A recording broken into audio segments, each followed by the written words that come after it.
मा कान लिबशरिन, अल्लाह फरमाते हैं किसी बशर की ये मजाल नहीं है कि अल्लाह ताला उसको नबी बना दे, पैगंबर बना दे और वो लोगों को अल्लाह से हटा के अपनी तरफ लाना शुरू कर दे। किसी बशर में ये मजाल नहीं है।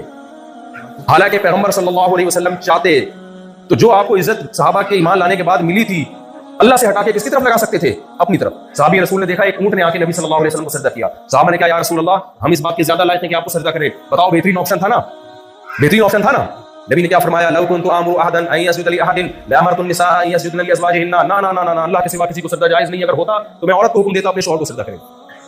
किसी के लिए जायज नहीं। कभी नबी ने किसी को अपने सामने झुकने की इजाजत नहीं दी है। नबी सल्लल्लाहु अलैहि वसल्लम के जब विसाल हुआ तो हजरत उमर तलवार लेकर खड़े हो गए कि जो ये कहेगा कि मोहम्मद सल्लल्लाहु अलैहि वसल्लम पर मौत वाक़ई होगी, मैं उसकी गर्दन उड़ा दूंगा। गम था, मोहब्बत थी। नबी ने सबसे पहले जिस शख्सियत को तैयार किया है ना, जो बिल्कुल नबी के ऐन मुताबिक, वो अबू बकर थे रज़ी अल्लाह अन्हु। हजरत अबू बकर मस्जिद नबवी के मिंबर पे खड़े हो गए और ऐलान किया, या अय्युहन्नास, ए लोगो, मन काना मिनकुम याबुदु मुहम्मदन फइन्ना मुहम्मदन क़द मात। तुम में जो मोहम्मद सल्लल्लाहु अलैहि वसल्लम की इबादत करता था, यकीन कर ले कि मोहम्मद सल्लल्लाहु अलैहि वसल्लम पर मौत वाक़ई हो चुकी है। वमन काना, फिर आयत पढ़ी कुरान की, वमा मुहम्मदुन इल्ला रसूल क़द ख़लत मिन क़ब्लिहि रुसुल अफ़ इन माता औ क़ुतिला इनक़लबतुम अला आक़ाबिकुम। कुरान की आयतें पढ़ी कि मोहम्मद सल्लल्लाहु अलैहि वसल्लम एक रसूल हैं। अगर उन पर मौत वाक़ई हो गई या वो कत्ल कर दिए जाए मैदान जंग में, तो क्या तुम दीन से फिर जाओगे? दीन पे मोहम्मद सल्लल्लाहु अलैहि वसल्लम की वजह से थोड़ी चल रहे हो। दीन पे किसकी वजह से चल रहे हो? जिस खालिक का पैगाम लेकर, वो तो मैसेंजर ऑफ गॉड है। अपनी शख्सियत को इतना क्लियर रखना, इतनी इज्जत के बावजूद, क्या ये माज़ अल्लाह किसी झूठे पैगंबर में ये क्वालिटी हो सकती है? ये नामुमकिन है। कैसे अफराद तैयार किए, उनको बता दिया भाई मेरी पोजीशन मैसेंजर ऑफ गॉड की है, मैं गॉड नहीं हूं, तो खुदा है आसमानों में, इबादत उसी की करनी है। तो हज़रत अबू बकर ने क्या फरमाया? मन काना मिनकुम याबुदु मुहम्मदन फइन्ना मुहम्मदन क़द मात। अगर जो मोहम्मद सल्लल्लाहु अलैहि वसल्लम की इबादत करता था, यहाँ इबादत का मतलब क्या? उनकी वजह से दीन पे चलता था, उनको खुश करने के लिए, उनकी मौत वाक़ई हो गई।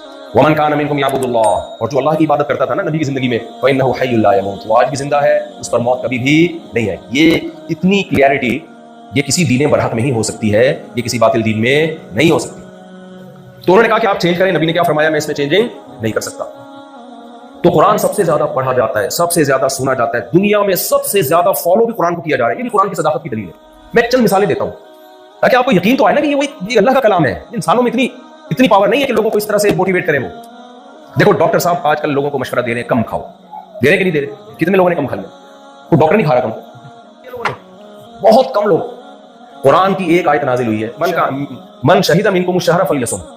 नाजिल किस पर हो रही है? जो उम्मी है, ना लिखना जानते हैं और ना पढ़ना जानते हैं, उन पर एक आयत नाजिल हुई है कि जो रमजान का महीना पाए, उसे चाहिए सुबह सादिक से लेकर गुरूब आफ्ताब तक कई घंटे बनते हैं ये, उस वक्त क्या करे? वो खाने पीने का ना करे। आज करोड़ों इंसान 1400 साल गुजरने के बावजूद भी कुरान के इस हुक्म को फॉलो कर रहे हैं। इसमें कहां से ऐसी मोटिवेशन आ गई भाई? एक ऑर्डर चला है और पूरा सऊदीया रोजे रखता है, पूरा यूएई जो मुसलमान है, पाकिस्तान, इंडिया, बांग्लादेश, अक्सरियत रोजे रख रही है, जिनकी तादाद करोड़ों में बनती है, चाहे वो अरबी हो, चाहे वो अजमी हो, यहां भी रखते होंगे रोजे लोग।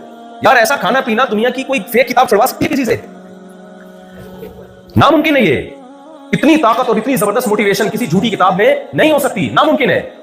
नमाज को देख लो, वुजू करवाया, उस वक्त से 1400 साल से मुसलमान नमाज से पहले क्या करते आ रहे हैं? वुजू करते आ रहे हैं। वरना 5 टाइम किसी डॉक्टर को बोलो कि किसी से मुंह धुलवा के दिखा दे, नहीं धुलवा सकते।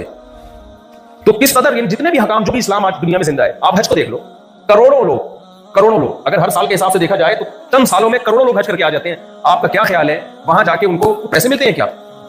किसी कौम का त्यौहार और इबादत इतनी महंगी है जितनी मुसलमानों की है?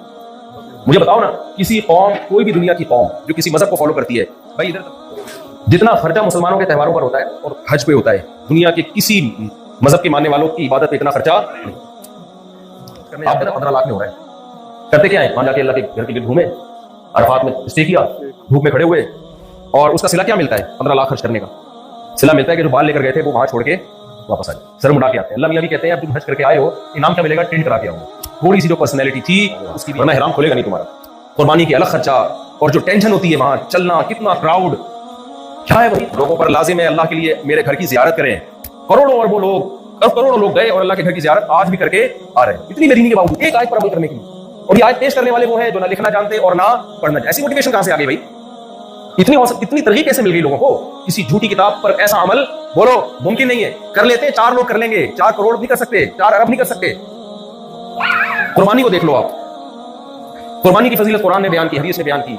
सबसे महंगा तरीन त्यौहार, गैर मुस्लिमों के त्यौहार है, इतना खर्चा नहीं होता, और अय्याशी उनकी बहुत होती है उन त्यौहारों में। مسلمانوں کے پاس عید اور عید الاضحیٰ، دو عیدیں ہیں نا، دو تہوار، اس میں بھی ان کی جیب سے نکلتا ہے، اپنے لیے اتنا نہیں نکلتا جتنا غربا اور مسکینوں کے لیے نکلتا ہے۔ عید الفطر میں جو فطرانے کی رقم اگر آپ کاؤنٹ کرو نا، اربوں روپے بنتی ہے جو غریبوں کے پیٹ میں جاتا ہے۔ تہواروں میں خوشی کیا ہے؟ امیر کس کو کھلا رہا ہے؟ غریب۔ اور قربانی مالدار لوگ کرتے ہیں، اتنا کھاتے نہیں ہیں جتنا اس قربانی کے گوشت سے غریب لوگ فائدہ اٹھاتے ہیں۔ ایسا نظام محمد صلی اللہ علیہ وسلم دے کر گئے ہیں، یہ کسی انسان کا خود ساختہ نظام نہیں ہو سکتا۔ انسانوں کی بنائی ہوئی کرسمس ہے، اس تہواروں کو دیکھو اور مسلمانوں کے تہواروں کو دیکھو۔ مسلمانوں کا تہوار محمد صلی اللہ علیہ وسلم نے پیش کیا، جو نہ لکھنا جانتے اور نہ پڑھنا جانتے اور تہذیب یافتہ قوم میں پیدا ہی نہیں ہوئے۔ کیسا بہترین تہوار دے کر گئے، کیسا بہترین وراثت کا نظام دے کر گئے، کیسا بہترین نکاح اور طلاق کا نظام دے کر گئے، کیسا بہترین نماز اور روزے کا نظام دے کر گئے۔ کسی ایک اسلام کے آرڈر کو، حکم کو اٹھا کے دیکھو، اس سے بہتر حکم پوری دنیا کی کسی قوم کے، کسی مذہب کے پاس آپ کو اس کا عشر بھی نہیں ملے گا۔ اس کے ہم پلہ ہونا تو دور کی بات ہے، کسی آرڈر کو اٹھا کے دیکھ لو آپ۔